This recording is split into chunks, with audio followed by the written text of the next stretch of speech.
आयुष्य कितीही कठीण वाटलं तरी कधीही थांबू नका, कारण आपण थांबलो तर आपल्या स्वप्नांचं काय? अंधार कितीही गडद असला तरी सूर्योदय होतोच, तुमचं उजेडही नक्की होईल. लोक आपल्याला वारंवार तोडतात, आपल्यावर टीका करतात, आपल्याला अपयशी म्हणतात, पण खरी ताकद जी आहे ते आपलं स्वतःमध्ये शोधतो. कारण खरी जिंक बाहेरच्यावर नाही तर स्वतःवर मिळवलेला विजय असतो. नातं टिकवण्यासाठी मोठ्या वचनांची, मोठ्या गिफ्टची गरज नसते.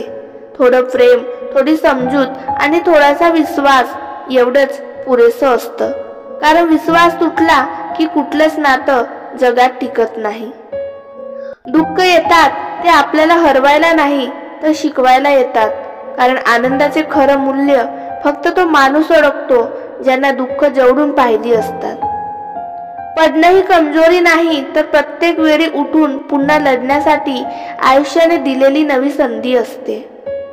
कधी कधी आपण ज्या गोष्टी गमावतो त्याच गोष्टी आपल्याला खरं सामर्थ्य शिकवतात.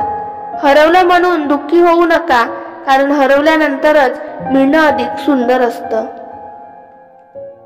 लोक आपल्यावर विश्वास ठेवत नाही तेव्हा राग करू नका, कारण त्यांचा अविश्वासच तुमच्या आत्मविश्वासाला नवीन उंची देतो. अपयश मिळालं की लोक हसतात, पण हेच अपयश एक दिवस तुमची यशोगाथा लिहून जाते. प्रत्येक अश्रू म्हणजे कमजोरी नसते, तो तर आपलं खरं प्रेम आणि आपल्या हृदयाची ताकद दाखवतो. नात्यांची खरी सुंदरता शब्दात नसते तर शांततेत असते. कारण जे नाते मौनात समजतं ते कधीच तुटत नाही. ज्या स्वप्नांसाठी तुम्ही रात्रंदिवस मेहनत करता त्याच स्वप्नांची हसरी सकाळ एक दिवस तुमच्या जीवनात उजाडते.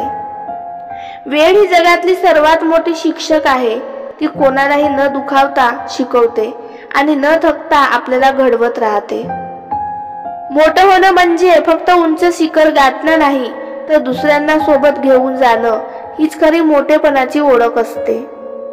कधी कधी लोक आपल्या आयुष्यात येतात, थोडं जगतात आणि निघून जातात, पण त्यांचं अस्तित्व कायम आपल्याला बदलून टाकते.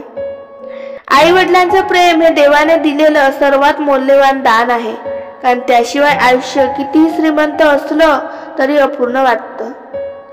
स्वतःवर विश्वास ठेवणारा माणूस कधी हरत नाही, कारण त्याच्या आतली जिद्दच त्याला पुन्हा उभं राहायला शिकवते. कधी कधी आपण हरवतो ती आपली दिशा नसते तर स्वतःवरचा विश्वास असतो, आणि तोच परत मिळवणं ही खरी जिंक असते. अपयश म्हणजे संपलं नाही तर ते तर सुरुवातीचं दार असतं ज्यातून यशाकडे जायचं असतं. आयुष्याचं खरं सौंदर्य पैशात नाही तर छोट्या छोट्या क्षणात आहे. एखादं स्मित, एखादं आलिंगन, एखादी खरी साथ. आपल्या चेहऱ्यावर हसू असणं म्हणजे आपण आनंदात आहोतच असं नाही, तर आपण आपल्या दुःखांवर जिंकत आहोत असं असतं.